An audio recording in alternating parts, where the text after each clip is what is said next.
السلام علیکم ورحمۃ اللہ وبرکاتہ۔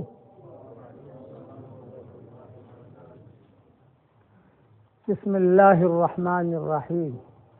الحمد للہ نحمده ونستعینه ونستغفره ونؤمن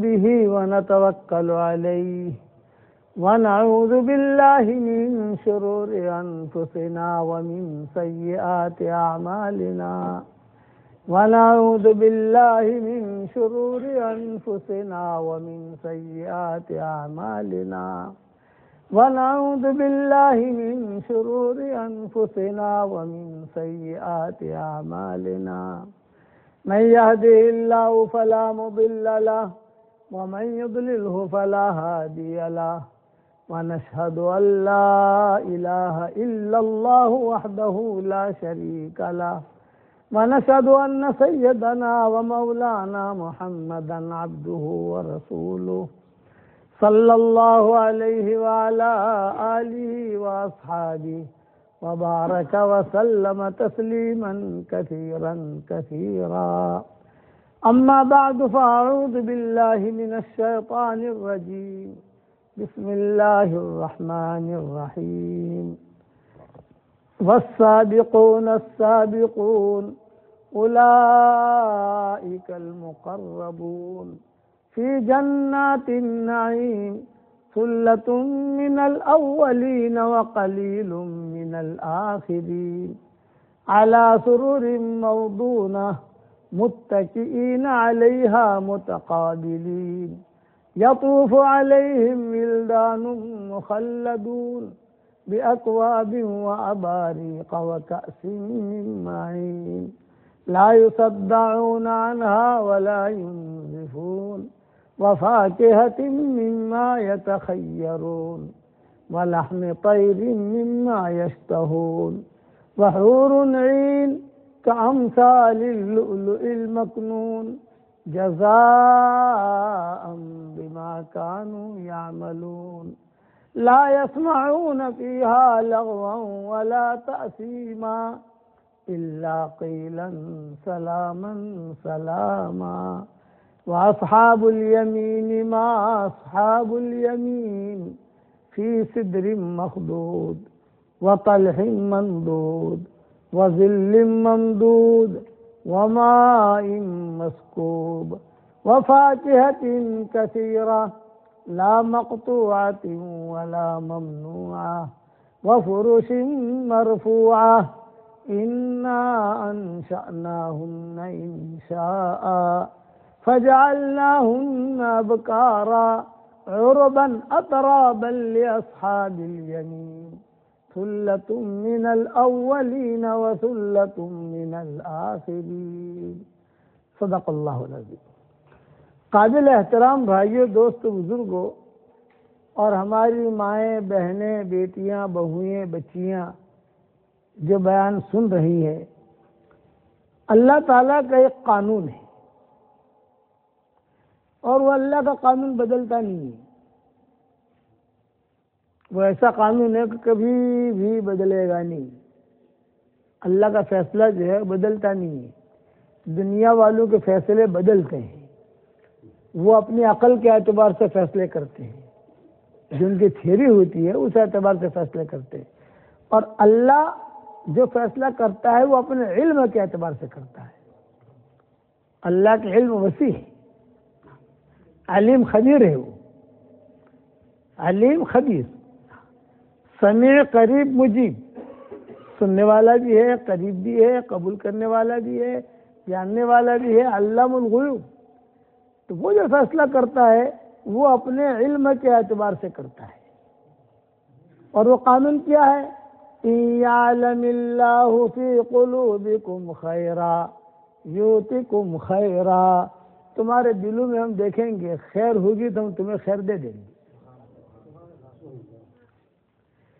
کسی بیان کی ضرورت نہیں، کسی مولوی کے پاس جانے کی ضرورت نہیں، جہاں بھی تم رہو گے اگر تمہارے دل میں خیر ہے تو خیر ہم تم تک پہنچا دیں گے، یہ ہماری ذمہ داری ہے، اور کبھی کبھی شیطان کے ذریعے سے بھی خیر دے دیتا ہے اللہ. حالانکہ شیطان تو چھوٹا ہے، ارے بدماش ہے نا شیطان تو کبھی کبھی اس کے ذریعے سے بھی خیر دے دیتا ہے. ابو ہریرہ رضی اللہ تعالی عنہ کا قصہ حدیثوں میں آتا ہے کہ ابو ہریرہ کو حضور صلی اللہ علیہ وسلم نے فرمایا، ابو ہریرہ کچھ کھجوریں آئی ہیں، رات بھر تم حفاظت کرنا، لیکن ایک چور آئے گا، جب وہ آئے تو پکڑ کے میرے پاس لے آنا. ابو ہریرہ کہتے ہیں کہ بہت اچھا. ابو ہریرہ حفاظت کرتے رہے. آخری رات میں آنکھ لگ گئی تو کھڑ کھڑ دیکھا کوئی کھڑ کھڑ کر رہا ہے. آنکھ کھلی، ارے یہ تو وہی چور ہے. ابو ہریرہ نے اسے پکڑ لیا، چل حضور کے پاس. اس نے کہا دیکھو ابو ہریرہ، میں چوری کیوں کرتا ہوں؟ خرچہ نہیں ہے گھر میں، بچے ہیں چھوٹے چھوٹے، بیوی ہے، اس لیے آپ مجھ پر رحم کرو، اب میں نہیں چوری کروں گا. ابو ہریرہ جو نرم دل کے تھے، چھوڑ دیا اس کو. حضور صلی اللہ علیہ وسلم کے پیچھے فجر کی نماز پڑھی تو حضور نے سب سے پہلے سوال کیا، ارے وہ چور کا کیا ہوا؟ تو ابو ہریرہ نے کہا کہ حضرت وہ تو ایسی منت سماجت کرنے لگا تو میں نے اسے چھوڑ دیا. آپ نے فرمایا آج رات تمہاری ڈیوٹی پھر ہے، اور آج رات پھر وہی چور پھر آئے گا، پکڑ کے لانا. اب دوسری رات بھی ابو ہریرہ کی ڈیوٹی لگی، آنکھ لگ گئی، وہی چور پھر آیا. وہ جھولے کے اندر کھجوریں بھرنے لگا. تو ابو ہریرہ کہتے ہیں کہ اب تو میں نے پکڑ لیا اس کو، چل حضور کے پاس. اس نے کہا بس آج مجھے لاش چھوڑ دو، آپ میں کبھی بھی نہیں آؤں گا، بہت بھوکا ہوں، میرے بچے بھوکے ہیں، یہ وہ من نے سماجت کرنے لگا. ابو ہریرہ نے کہا کہ اب آنا مت. نہیں سوال ہی نہیں. چلا گیا. فجر کی نماز پڑھی حضور صلی اللہ علیہ وسلم کے پیچھے. آپ نے فرمایا تمہارے چور کا کیا ہوا بھائی؟ حضرت وہ تو اتنا رونے لگا، یہ کرنے لگا تو میں نے چھوڑ دیا اسے. آپ نے کہا آج رات پھر ڈیوٹی ہے تمہاری، یہ تیسری رات ہے، اور وہ چور آئے گا، اسے پکڑ کے لانا. ابو ہریرہ کہتے ہیں کہ اب تو میں تیاری کر کے گیا. تیاری کرنے کا مطلب کیا؟ رسی وسی لے لی، لکڑیاں وغیرہ لے لی، یعنی بتا ایکٹیو بن کے گیا کہ آج تو مجھے اسے چھوڑنا ہی نہیں ہے. آنکھ لگ گئی، پھر وہ چور آیا اور کھڑ کر کے آواز آئی. ابو ہریرہ کہتے ہیں کہ میری آنکھ کھلی، میں نے کہا آج تو تجھے چھوڑنے کا نہیں، دیکھ یہ ساری تیاری کر کے آیا ہوں، چل حضور کے پاس. تو ابو ہریرہ سے اس چور نے کہا، ابو ہریرہ 3 راتوں سے تم تھک رہے ہو، نیند ملی نہ ملی، نیند ملی نہ ملی، نیند ملی نہ ملی، اور پریشان ہو رہے ہو تم 3 راتوں سے. تو میں تمہیں ایک ایسا وظیفہ بتاتا ہوں کہ تمہیں تھکنے کی ضرورت نہیں، سو جاؤ آرام سے، کوئی چوری نہیں کرے گا. ابو ہریرہ نے کہا کہ بتاؤ وظیفہ. اس نے کہا ایسے کیسے بتاؤں، مجھے آپ چھوڑو، سامنے کھڑا رکھو، پھر بتا کے پھنس جاؤں گا میں. ابو ہریرہ نے کہا کہ ارے میں نے تو یہ سامنے کھڑا رکھا بغیر بتائے تو بھاگ گیا. تو ابو ہریرہ کو علم کی تلاش تھی اور علم کی طلب بھی تھا، طالب تھے وہ کہ مجھے کہیں سے علم ملے. تو اس نے کہا وہ بارگیننگ ہونے لگی دونوں میں، ابھی بتا. یہ کہا نا مجھے آپ چھوڑو، سامنے کھڑا کرو، اور پھر میں جو بتاؤں گا. اور پھر تمہاری ہماری چھٹی میں تمہیں رات کو جاگنے کی ضرورت ہی نہیں ہے. ابو ہریرہ نے کہا ٹھیک ہے چلو وہاں کھڑا رہے. تو اس نے کہا ابو ہریرہ 3 راتوں سے تم تھک رہے ہو، کوئی فائدہ نہیں ہے. دیکھو ابو ہریرہ، رات کو سوتے وقت آیت الکرسی پڑھ کے سو جاؤ تو پوری رات فرشتہ آ کر تمہاری جان کی، تمہارے بچوں کی، تمہارے گھر کی، تمہارے مال کی، جہاں تم نے مال دبا کے رکھا ہے سب کی فرشتہ آ کے حفاظت کرے گا. بس آیت الکرسی پڑھنی ہے رات کو. ابو ہریرہ کہتے ہیں کہ بڑی عجیب بات بتائی، مجھے تو یہ نسخہ معلوم نہیں تھا. اب وہ تو بھاگ گیا بتا کے. اب حضور صلی اللہ علیہ وسلم کے بعد فجر کی نماز پڑھی تیسری مرتبہ. آپ نے فرمایا ہاں ابو ہریرہ کیا ہوا تمہارے چور کا؟ اجی حضرت وہ تو جو ہے رونے بھی لگا اور کوئی وظیفہ بتا گیا. کہتے کیا وظیفہ بتایا بتاؤ؟ یہ کہ آیت الکرسی کا وظیفہ بتایا کہ آیت الکرسی جو ہے رات کو پڑھ کے سو جاؤ تو پوری رات فرشتہ آ کر تمہاری حفاظت کرے گا. مال کو بھی کوئی دیکھے گا نہیں, کچھ بھی نہیں. فرشتہ آ کر جو ہے پورا تمہارے گھر کی, بال بچوں کی, سب کی حفاظت کرے گا. تو آپ نے فرمایا کم بخت تھا وہ جھوٹا. اور وہ کون تھا بتاؤں؟ ابو ہریرہ نے کہا بتائیے. کیونکہ وہ شیطان تھا جو 3 رات سا رہا تھا. ہے جھوٹا وہ, لیکن بات صحیح بتا گیا. بخاری مسلم وغیرہ میں یہ قصے آتے ہیں کہ تھا جھوٹا لیکن بات صحیح بتا گیا. تو اگر دل میں خیر ہوگی تو جھوٹے کے ذریعے سے بھی اللہ صحیح راستہ بتا دے گا آپ کو, اور بیان میں بھی صحیح راستہ اللہ بتا دے گا. کوئی کام ایسا, کوئی ایسا قصہ ہو جائے گا کہ جس سے آپ کی زندگی کا رخ مڑ جائے گا. آپ نے کرنل امیر الدین کا نام سنا ہوگا. بہت بڑے کرنل تھے, برٹش کے زمانے میں کرنل تھے. جو برٹش کی حکومت تھی ہمارے یہاں ہندوستان میں, تو اس وقت میں وہ وہاں ہندوستان میں کرنل تھے. کرنل کا درجہ اس وقت میں برٹش کے دور میں بہت اونچا ہوتا تھا. حیدرآباد کے رہنے والے تھے. تو وہ کہتے تھے میں اللہ سے کہتا تھا کہ اللہ پاک مجھے خیر چاہیے, لیکن اب میری ڈیوٹی اتنے ہائی لیول کی ہے کہ مجھ تک کوئی پہنچتا نہیں ہے, پر میں کسی تک پہنچتا نہیں ہوں. اتفاق ایسا ہوا کہ حیدرآباد میں اجتماع تھا. اس اجتماع میں میرے والد صاحب رحمۃ اللہ علیہ کا بیان ہوا. میرے والد صاحب رحمۃ اللہ علیہ کا نام سنا ہوگا آپ لوگوں نے, حضرت مولانا محمد عمر صاحب عالم پوری رحمۃ اللہ علیہ. اللہ ان کی قبر کو روشن کرے اور روشن رکھے, اور ان کے ہڈی ہڈی کو اللہ جنت نصیب فرمائے. ان کا بیان تھا مغرب بعد. کرنل صاحب بھی بیان میں آئے سیدھے سادھے ڈریس میں. بیان انہیں بہت اچھا لگا, لیکن اب ان کی ڈیوٹی اس وقت ملک الزبتھ ہوا کرتی تھی یہاں. اتنی ہائی ڈیوٹی تھی ان کی کہ پورے ہندوستان کی دیکھ ریکھ یہ ان کے ذمے تھی, کرنل امیر الدین کی. سب گورے ان کو پوچھتے تھے کہ کیا ہوا کیا ہوا, ڈیوٹی تھی ان کی. تو کرنل صاحب فرماتے تھے کہ میرے دل میں تو خیر تھی, لیکن کس کو کہوں؟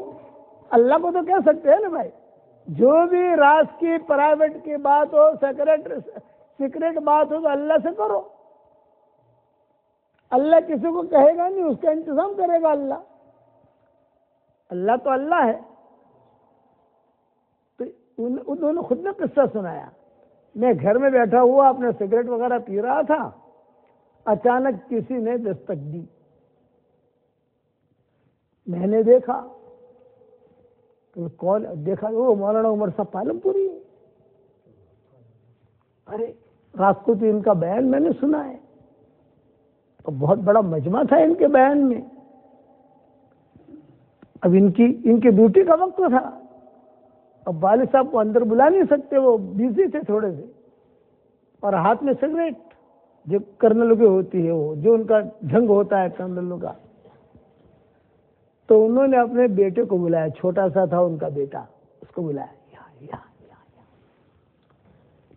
اور کمرے میں جا کر کہا کہ بڑے ایک مولانا کھڑے ہیں باہر, بہت اچھے مولانا ہے, تو جا کر اتنا کہہ دے کہ ڈیڈی گھر میں نہیں ہے. اتنا کہہ دے. اب وہ چھوٹا تھا, چھوٹے عمر کا بچہ, تو بچہ ہوتا ہے نا, اس پر کوئی قلم چلتے نہیں ہے. مجنون پر کوئی قلم نہیں چلتی, بچے پر کوئی قلم نہیں چلتی. تو باہر نکلا اور باہر نکل کر کہا مولانا صاحب ڈیڈی کہتے ہیں کہ ڈیڈی گھر میں نہیں ہے. اب کرنل صاحب نے سن لیا. ارے فجیدہ کیا اس نے, تو یار اس نے تو سب معاملہ الٹا کر دیا. کرنل وہ بیچارہ ایک یہ بات کہے, مولانا صاحب ڈیڈی کہتے ہیں کہ ڈیڈی گھر میں نہیں ہے. یہ وقت ان کی ہدایت کا تھا. کرنل صاحب وہ باہر نکلے اور باہر نکل کر ہمارے والد صاحب کو سلوٹ کیا, جیسے سلوٹ کرتے ہیں جیسے فوجی لوگ, اور سلوٹ کر کے جب دونوں پاؤں پچھاڑ کر سلوٹ کیا اور کہا مولانا صاحب مجھے معاف کر دو, مجھ سے چک ہو گئی.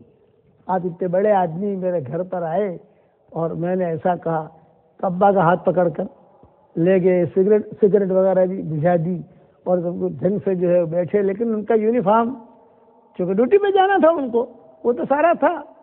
تو والد صاحب سے کہنے لگے کہ مولانا آپ مجھے معاف کر دو, میں نے آپ کا یعنی اکرام نہیں کیا, بلکہ میں نے یہ کہہ دیا کہ بچے سے کہ ڈیڈی گھر میں نہیں ہے. وہ بچہ تھا, اس نے آ کر کہہ دیا زور سے, ڈیڈی کہتے ہیں کہ ڈیڈی گھر میں نہیں ہے.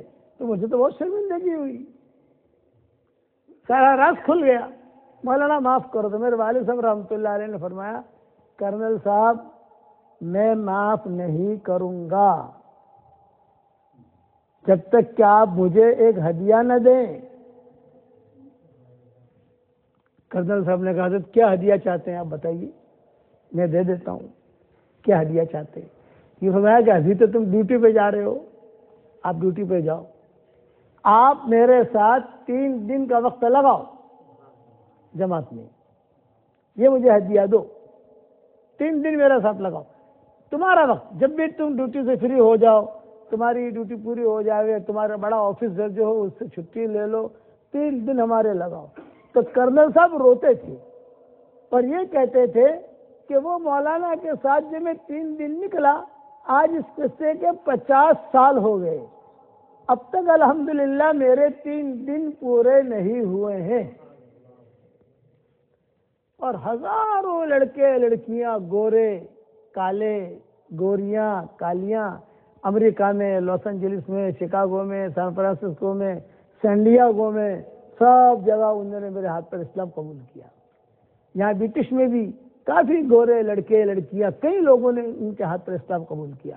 آسٹریلیا میں بھی کئی لوگوں نے ان کے ہاتھ پر اسلام قبول کیا. یہ کرنل نے دیے, یہ ان کے دل میں خیر تھی تو اللہ نے خیر دی اور بڑا کام کیا انہوں نے. کہتے تھے 4 سے 5 ہزار لوگ جو ان کے ہاتھ پر مسلمان ہوئے, یہاں انگلینڈ میں بھی.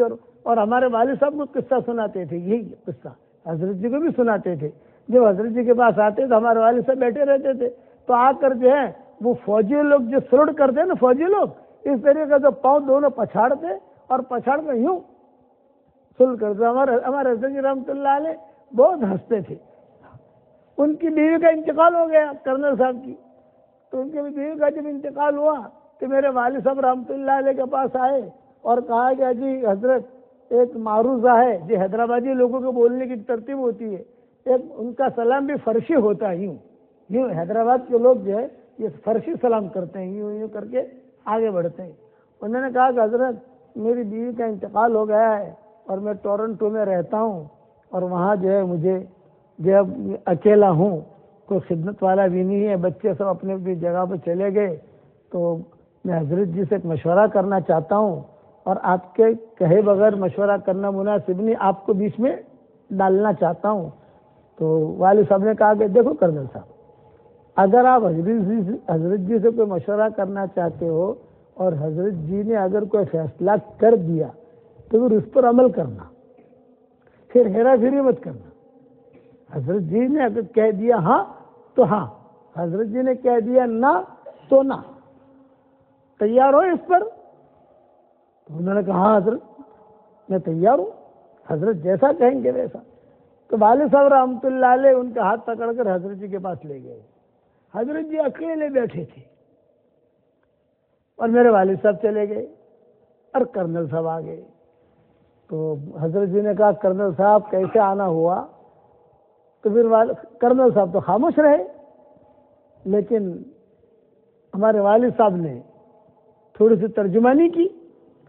حضرت جی اس لیے آئے ہیں کہ ان کی بیوی کا انتقال ہو گیا ہے اور یہ چاہتے ہیں دوسری شادی کرنا, تو یہ آپ سے پوچھنے آئے ہیں کہ کروں کہ نہ کروں. تو حضرت نے کہا ارے آ بیل مجھے مار, یہ کہا آ بیل مجھے مار, اور کیا کروں میں, تم خود بھی تو کچھ دنوں کے بعد مرنے والے ہو, یہ حضرت نے کہا ان کو. خیر وہ تو خاموش رہے. باہر آ کر والد صاحب نے کہا کرنل صاحب سمجھے بھی نہیں سمجھے. مجھے حضرت سمجھ گیا لیکن بہت مشکل ہے میرے لیے بغیر بیوی کا رہنا ٹورنٹو میں. مونٹریال میں، پھر جو ہے سب جگہ میرے تو سفر ہوتے ہیں. تو میرے والد صاحب نے کہا میں نے پہلے ہی تمہیں کہا تھا حضرت جی جیسا کہے ویسا کرنے کا. حضرت جی نے کہا ہاں ارے کیا بیل مجھے مار، اب کیا ضرورت ہے، آپ خود بھی تو قبر میں لٹک رہے ہو، اور اپنے دعوت کا کام کرو، دین کا کام کرو، لوگوں کو اللہ کا نام سکھاؤ، یہ کرو. اب وہ جو ہے والد صاحب کے بعد دوسرے دن روتے ہوئے آئے کرنل صاحب، حضرت میں تو بڑا پریشان ہو گیا، یہ ہے وہ ہے یہ ہے وہ ہے، آپ جو ہے یہاں نظام الدین میں میری کسی جگہ شادی کرا دیں.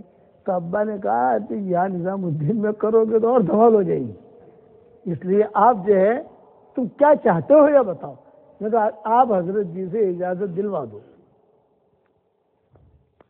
تو میں نے میرے والد صاحب نے کہا تم باہر کھڑے رہو، میں حضرت جی کے پاس جاتا ہوں، تمہارا سارا معاملہ سمجھ گئے نا. ارے اتنا تو سمجھتے ہو بھائی ہم انگلینڈ والوں، میں سب سٹ کرتا ہوں، حضرت جی کو سمجھاتا ہوں، پھر اب والد صاحب اکیلے کمرے میں گئے، اکیلے کمرے میں گئے تو وہاں جا کر حضرت نے کہا کیا ہوا مولوی عمر کہتے تھے ہمارے والد صاحب رحمۃ اللہ علیہ کو. تو مولوی عمر کیا ہوا؟ تو والد صاحب نے کہا کہ حضرت تو کرنل صاحب والا معاملہ ہے، تو بیچارے رو رہے ہیں، بڑھاپا ہے، خدمت کی ضرورت ہے، اور وہاں امریکہ پھر انگلینڈ سب جگہ کے سفر. تو بغیر تو میری رائے یہ ہے کہ آپ خوشی سے انہیں اجازت دے دیں تو وہ خوشی سے اپنی زندگی گزاریں. حضرت نے کہا ٹھیک ہے بلا لو. اب کرنل صاحب آئے اور ہانپتے کانپتے، اتنا بڑا کرنل کہ پتہ نہیں کیا ہوگا. تو والد صاحب نے کہا کرنل صاحب ٹینشن نہ لیں آپ، اور حضرت نے آپ کو اجازت دے دی ہے. الحمدللہ زور سے پھر کھڑے ہو کر 2 پاؤں سے پھر سلوٹ کی. ابا کو بھی سلوٹ الگ کیا اور حضرت جی کو الگ کیا. پھر کہنے لگے حضرت مولانا عمر صاحب آپ نے کہا، میری خوشی ہوگی کہ حضرت اپنے منہ سے کہیں تو مجھے اور خوشی ہوئی. تو حضرت نے کہا ہاں بھائی ہماری طرف سے تمہیں اجازت ہے، جاؤ، اللہ تعالی تمہارے نکاح میں شادی میں برکت کا معاملہ فرمائے، لیکن شادی کرنے کے بعد تبلیغ کو بھول مت جانا، ہمیں بھول مت جانا، دین کے کام کو بھول مت جانا. یہ کہا شادی کے بعد پھر آدمی تھوڑا سا بدل جاتا ہے نا، بھول مت جانا. کرنل صاحب کہتے ہیں میں رو دیا. میں نے کہا حضرت میں کبھی بھی دعوت کے کام کو بھول نہیں سکتا، مجھے ہدایت ملی ہے مولانا عمر صاحب کے ذریعے سے. گھر پر آئے تو ہمیشہ ایک بات یاد رکھنا، اگر دل میں خیر ہے تو اللہ خیر ضرور دے گا. اس لیے اللہ تعالیٰ سے دعا مانگو، اور یہ دعا مانگو، پڑھو میرے ساتھ، اللہم انی اسألک من کل خیر خزائنہ بیدک. اے میرے پیارے اللہ، میں آپ سے ہر لائن کی خیر مانگتا ہوں جو تیرے خزانے میں موجود ہے. وَأَعُوذُ بِكَ مِن كُلِّ شَرٍّ خَزَائِنُهُ بِيَدِكَ. اے میرے پیارے اللہ، تیرے خزانے میں جتنا شر اور جتنی برائی موجود ہے ان سب سے تو میری حفاظت فرما. ایسے زبردست دعا ہے یہ کہ آدمی عورت اگر اسے پڑھتے رہیں تو انشاءاللہ کبھی بھی وہ خسارے میں پڑیں گے ہی نہیں، خیر ہی انہیں ملے گا اور شر سے اللہ بچا لے گا. اس لیے اللہ تعالیٰ کے سامنے اپنے دل کی کھڑکی کھلے رکھو. دیکھو ایک قصہ سناتا ہوں. ابراہیم بن ادہم رحمۃ اللہ علیہ تھے، بہت بڑے بادشاہ تھے. ابراہیم بن ادہم بہت بڑے بادشاہ تھے اور کئی ملکوں تک ان کی حکومت پھیلی ہوئی تھی. تو روزانہ رات کو ان کی باندی گلاب کا بستر لگاتی تھی. نیچے گلاب، بیچ میں گلاب، اوپر گلاب. تو ایک دن باندی کے دل میں یہ بات آئی کہ میں روزانہ بادشاہ کے لیے گلاب کا بستر لگاتی ہوں تو بادشاہ کو کتنا مزہ آتا ہوگا. تو میں ذرا جو لگا کہ میں تھوڑی دیر 5 منٹ ابھی تک آنے میں دے رہے، آدھا گھنٹہ دے رہا بادشاہ کو، اس کی بیوی کو، تھوڑا سا میں لیٹ جاؤں.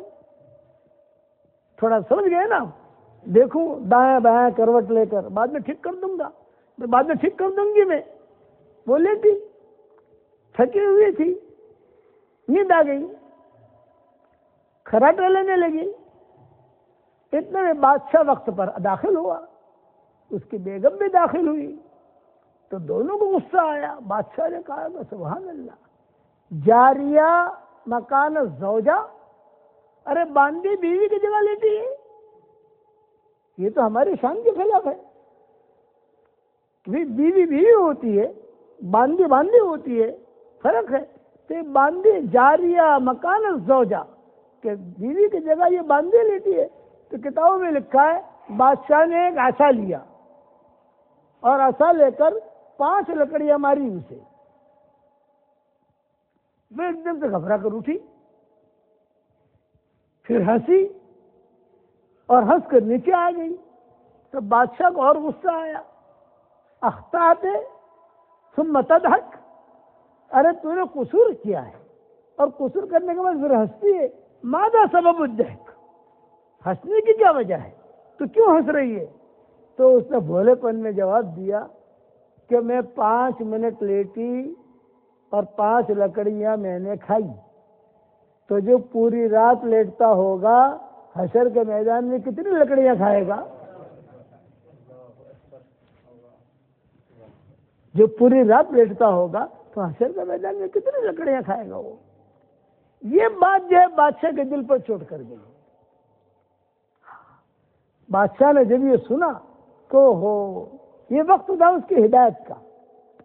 ارے کیا بات کہہ دی اس نے، کیا بات کہہ دی، کیا بات کہہ دی. بادشاہ رو دیا، بیوی بھی رو دی. اور بادشاہ نے کہا کہ بس بھائی اب تو جو ہے اللہ کو منانا ہے. ساری حکومت ابراہیم ابن ادم رحمۃ اللہ علیہ نے چھوڑ دی. بچوں کو بھی چھوڑ دیا، بیوی کو بھی چھوڑ دیا، طلاق وغیرہ تو نہیں دی، لیکن یہ کہ بس بھائی اب میں جا رہا ہوں بیت اللہ. یعنی اس وقت تک انہوں نے حج نہیں کیا تھا اور بیت اللہ بھی نہیں دیکھا تھا. حالانکہ بادشاہ تھا، بادشاہ کو بیت اللہ تک پہنچنے میں کیا تکلیف آتی ہے؟ پیسوں کی فراوانی ہوتی ہے، لیکن اللہ کی طرف سے بلاوا آوے تو جاوے نا آدمی. تے چھوڑ چھاڑ کر جو ہے یہ بیت اللہ پہنچے. جب بیت اللہ پہنچے تو بیت اللہ کو دیکھا تو جذبات میں وہ رہ نہیں سکے اور جذبات میں انہوں نے اشعار پڑھے. الہی عبدک اللاسی عطاکا، الہی عبدک اللاسی عطاکا مقرم بالذنوب وقد دعاکا. الہی عبدک اللاسی عطاکا مقرم بالذنوب وقد دعاکا.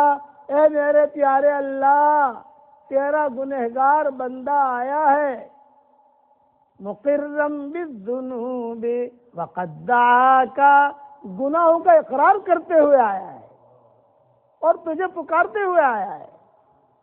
ایک پوائنٹ بتا رہا ہوں، ہم اگر اللہ سے معافی مانگے تو اللہ توبہ استغفر اللہ، اس سے گناہ معاف نہیں ہوتا.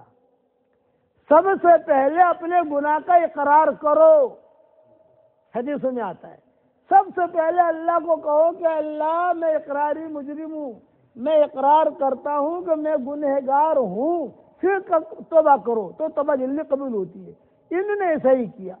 الہی عبدک اللاسی عطاکا مقرم بالذنوب وقد دعاکا ان تغفر فانت لذاک اہل، ان تغفر فانت لذاک اہل وان تطرد فمن یرحم سواک، ان تغفر فانت لذاک اہل وان تطرد فمن یرحم سواک. اے اللہ اگر تو معاف کر دے تو ہی اس کا اہل ہے، اور اگر تو نے مجھے دھکا مار کے باہر نکال دیا تو بتا تیرے دروازے کے علاوہ کون سا دروازہ ہے جہاں جا کر میں بھیک مانگوں. میں نے تو تیرا ہی دروازہ دیکھا ہے. ان تغفر فانت لذاک اہل وان تطرد فمن یرحم سواک. الہی عبدک اللاسی عطاکا مقرم بالذنوب وقد دعاکا ان تغفر فانت لذاک اہل وان تطرد فمن یرحم سواک. یہ کہہ کر بے ہوش ہو گئے. ابراہیم بن ادھم رحمۃ اللہ علیہ بے ہوش ہو گئے، اور جب نیچے زمین پر گرے لوگوں نے دیکھا ارے یہ تو بادشاہ ہے، ارے یہ تو بادشاہ ہے. بادشاہ پولیس والے آئے، یہ آئے، انہوں نے جو پانی وغیرہ چھڑکاؤ کیا، زمزم پلایا، تب جا کر ہوش میں آئے. اور ہوش میں آ کر پھر انہیں جو خود پولیس والوں نے طواف کروایا، عمرہ کروایا، دعائیں مانگی. یہ اللہ والے بنے اس باندی کی وجہ سے، بہت بڑے اللہ والے بنے. ابراہیم ابن ادھم رحمۃ اللہ علیہ کہتے ہیں ہم، ابراہیم ابن ادھم رحمۃ اللہ علیہ. تو میری بات یاد رکھنا کہ اپنے دل میں خیر رکھو اور اللہ تعالیٰ سے خیر مانگو. انگلینڈ کی سرزمین اللہ کے نام کو ترس رہی ہے، یہ میرا جملہ یاد رکھنا. انگلینڈ کی سرزمین پیاسی ہے، اللہ کے نام کو ترس رہی ہے. آپ مال میں جاؤ، بازار میں جاؤ، اپنا فری وے پر سفر کرو تو کلمہ پڑھتے پڑھتے سفر کرو، سبحان اللہ پڑھتے پڑھتے سفر کرو. مال میں جاؤ، بازار میں جاؤ تو چوتھا کلمہ پڑھو. چوتھا کلمہ اگر نہیں آتا تو کم سے کم لا الہ الا اللہ پڑھو. گویا کہ ہم نے اس سرزمین پر ایمان کا دانہ ڈال دیا، ایمان کا بیج ڈال دیا. جب ایمان کا بیج ڈال دیا تو یہ ایمان کا بیج اللہ جب چاہے گا تب اگے گا، اور یہ ایمان کا دانہ اللہ جب چاہے گا تب اگے گا. اس لیے اس بات کا آپ خیال رکھو کہ جہاں پر بھی باہر نکلو، میں دیکھ آپ پیدل آ رہے ہو مسجد کی طرف، سبحان اللہ پڑھتے پڑھتے آؤ. ایک مرتبہ سبحان اللہ اگر کوئی پڑھتا ہے تو جنت کے اندر اس کے لیے کھجور کا درخت فوراً لگ جاتا ہے. اور جنت میں لکڑی نہیں ہوتی، جنت میں جو کھجور کا درخت لگتا ہے وہ سونے کا تنا ہوتا ہے، گولڈ. آج کل مہنگا ہو رہا ہے نا گولڈ. ہماری شریعت کتنی آسان ہے. جنت میں کھجور کا درخت لگاتے آؤ، سبحان اللہ پڑھتے پڑھتے آؤ، الحمدللہ پڑھتے پڑھتے آؤ، لا الہ الا اللہ پڑھتے پڑھتے آؤ، اللہ اکبر پڑھتے پڑھتے آؤ، اور کلمہ پڑھتے پڑھتے آؤ، درود شریف پڑھتے پڑھتے آؤ، قرآن شریف پڑھتے پڑھتے آؤ. اور ایک بات اور بتا دوں، یہ آپ لوگوں کو میں ہدیہ دے رہا ہوں، ہماری جتنی مائیں بہنیں ہیں ان کو بھی اور ہمارے جو بھائی ہیں ان کو بھی 10 مرتبہ سورہ اخلاص پڑھو. قل هو اللہ احد اللہ الصمد لم یلد ولم یولد ولم یکن لہ کفوا احد. 10 مرتبہ پڑھو تو جنت میں فوراً ایک بنگلہ تیار ہو جاتا ہے. 20 مرتبہ پڑھو تو 2 بنگلے تیار، 30 مرتبہ پڑھو 3 بنگلے تیار. تو آج کل میرے شاگردوں کو دنیا بھر میں ہمارے واٹس ایپ کے سبق الحمدللہ سنے جاتے ہیں، تو میرے شاگردوں کو میں کہتا ہوں 313 مرتبہ سورہ اخلاص پڑھنے کی عادت ڈالو، 313 مرتبہ درود شریف پڑھنے کی عادت ڈالو، 313 مرتبہ استغفار پڑھنے کی عادت ڈالو، 313 مرتبہ سورہ فاتحہ پڑھنے کی عادت ڈالو. ایک دن میں نہیں پڑھنا، 2 دن میں پورا کرو، 3 دن میں پورا کرو، 4 دن میں پورا کرو، 5 دن میں پورا کرو. 1 ہفتے کا یہ کورس ہے. 1 ہفتے میں تعلیم پڑھ سکتا ہے نہیں پڑھ سکتا، بہت آسان ہے ماشاءاللہ. جب تم اگر یہ عادت ڈال دو گے اس کے بعد جو دعا مانگو گے اللہ آپ کی دعا قبول کرے گا. یہ جو میرا وظیفہ ہے اس کا نام ہے جاندار، شاندار، مالدار، دیندار، ایماندار. جس کو بھی میں نے بتایا اور جس نے بھی پڑھنا شروع کیا الحمدللہ اس کے کام اللہ نے بنانے شروع کیے. 313 مرتبہ سورہ اخلاص اگر ہم پڑھیں گے تو جنت میں 31 بنگلے روزانہ تیار ہو جائیں گے انشاءاللہ. اور کوئی انکم ٹیکس والا آپ کو فون نہیں کرے گا. دنیا میں 2 بنگلے بناؤ تو انکم ٹیکس والے کھڑے ہو جاتے ہیں نا، تو حساب کتاب دے یار، پیسے کہاں سے لائے تو کیے. 313 مرتبہ سورہ اخلاص پڑھو گے تو 31 بنگلے جنت میں تیار، اور 104 مرتبہ قرآن شریف پڑھنے کے برابر اللہ ثواب دے گا۔ 313 مرتبہ درود شریف پڑھو، اس کی فضائل تم جانتے ہو۔ 313 مرتبہ استغفار پڑھو، اس کے فضائل تم جانتے ہو۔ اور 313 مرتبہ سورہ فاتحہ، یہ تو سدا بہار ہے کہ سورہ فاتحہ میں جتنا نور ہے اور جتنی دعائیں ہیں، ان سب کا یہ ٹاپ ہے سورہ فاتحہ۔ علامہ ابن تیمیہ رحمۃ اللہ علیہ بہت بڑے اللہ والے گزرے ہیں، وہ کہتے تھے مجھے جو کچھ ملا ہے سورہ فاتحہ کی برکت سے ملا ہے۔ میں سورہ فاتحہ بہت پڑھتا رہتا ہوں، سورہ اخلاص بھی پڑھتا رہتا ہوں، تو اللہ تعالیٰ نے مجھے اتنی خیریں دی کہ مجھے پتہ نہیں ہے کتنی کتنی خیروں سے اللہ نے مجھے نوازا۔ یہ میرے وظیفے کا نام ہے جاندار، شاندار، مالدار، دیندار، ایماندار۔ آپ لوگ پڑھو گے انشاءاللہ، اور یہ میری تسبیح ہے، اس کا نام بھی ہے جاندار، شاندار، مالدار، دیندار، ایماندار۔ لیکن یہاں مجمع تو بہت ہے، عورتیں بہت سن رہی ہیں ماشاءاللہ، تو سب کو تو میں تسبیح دے نہیں سکتا، لیکن جہاں جاتا ہوں وہ امام صاحب کو دے دیتا ہوں، یہ امام صاحب لے لو میری طرف سے آپ کو ہدیہ۔ جہاں جاتا ہوں وہ امام صاحب کو میں دے دیتا ہوں، اور یہ انشاءاللہ برکتی تسبیح ہے، پاؤنڈ بھی بہت لگے گی انشاءاللہ۔ اس کے اوپر پڑھتے رہو آپ، اور باقی ہماری بہنیں، مائیں، بیٹیاں جو بھی ہیں وہ اپنی اپنی تسبیحوں پر پڑھیں انشاءاللہ، لیکن یہ وظیفہ کرو گے انشاءاللہ۔ اب ایک دعا پڑھ لو میرے ساتھ، ربنا اغفر لی ولوالدی وللمؤمنین یوم یقوم الحساب۔ دیکھو جس نے بھی یہ دعا پڑھی، اس وقت میں دنیا بھر میں جتنے مسلمان مرد اور عورتیں ہیں ان سب کے برابر اللہ نے ہمارے اکاؤنٹ میں نیکیاں داخل کر دی۔ 20 کروڑ مسلمان ہیں، 20 کروڑ نیکیاں آ گئی۔ 100 کروڑ مسلمان ہیں دنیا بھر میں، تو 100 کروڑ نیکیاں آ گئی۔ اگر جو ہے 200 کروڑ ہے تو 200 کروڑ نیکیاں آ گئی۔ کتنا آسان ہے۔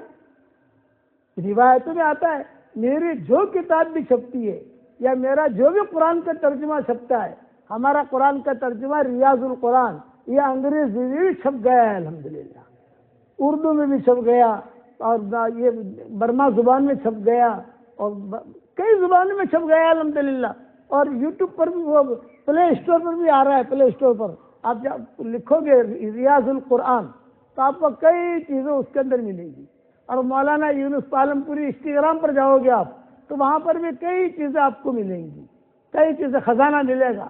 خالد پالم پوری، اس کے یوٹیوب پر جاؤ گے آپ، خالد پالم پوری لکھو اور وہ یوٹیوب پر جاؤ آپ، تو آپ کو آٹومیٹک جو ہے کئی چیزیں ملے گی وہاں پر، تو آپ وہاں سے بھی فائدہ اٹھا سکتے ہو۔ اور یہ نیت کر لو کہ مرتے دم تک انشاءاللہ اللہ کے سارے احکامات کو پورا کریں گے۔ اور ایک آسان وظیفہ اور بتا دیتا ہوں، اگر ہم چاہتے ہیں کہ اللہ کی رحمت کی چادر ہمیں ڈھانپ لے، اللہ کی رحمت ہم پر آ جائے، تو آسان نسخہ بتاؤں بھائی۔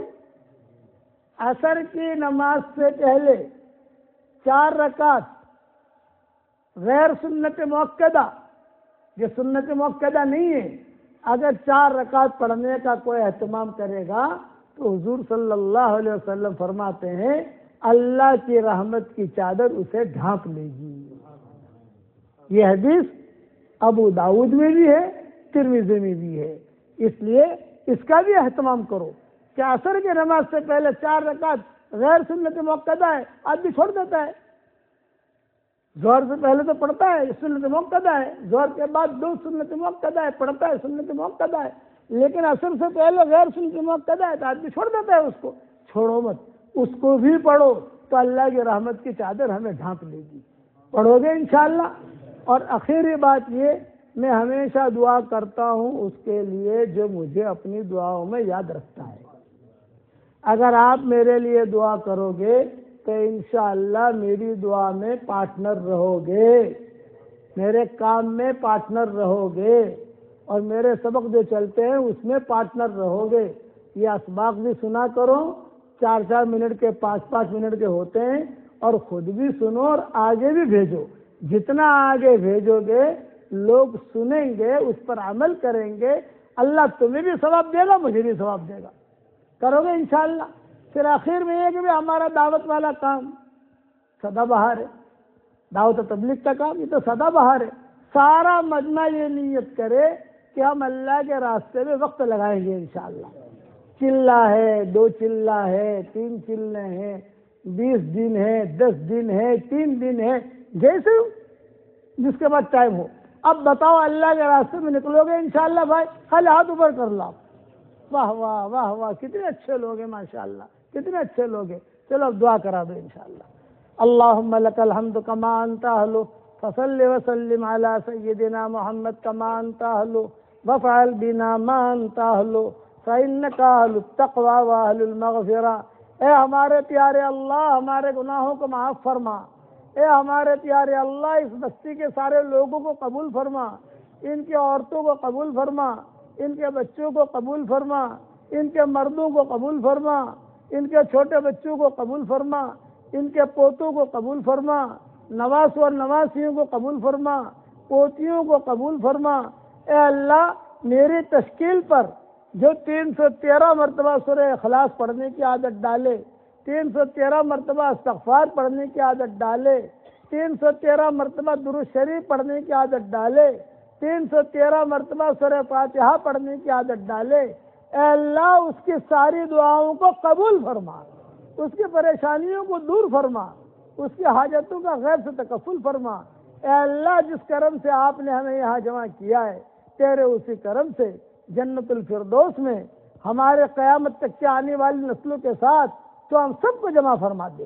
اے اللہ، جن کے لڑکے اور لڑکیاں شادی کے لائق ہوں، غیر شادی شدہ ہوں، بہترین جوڑوں کا ان کے لیے انتظام فرما۔ جو بے اولاد ہوں، نیک صالح اولاد انہیں نصیب فرما۔ جن کے اولاد تو ہے مگر نافرمان ہیں، ان کے نافرمان اولاد کو فرما بردار بنا دے۔ اے خوبصورت پردے والے، اے خوبصورت چادر والے، ہمارے عیبوں پر پردے ڈال دے، مستبد الاخیار میں شامل فرما دے۔ اے اللہ، تیرے نبی نے کہا ہے الخلق عیال اللہ، ساری مخلوق اللہ کا کنبہ ہے۔ اے اللہ، انسان بھی اگر کوئی بیمار ہو تو ان کو شفا عطا فرما، جنات اگر بیمار ہو تو ان کو شفا عطا فرما، اور جانوروں میں کوئی بیمار ہو تو ان کو بھی شفا عطا فرما۔ یہ سارا کے سارے تیرے کنبہ ہے۔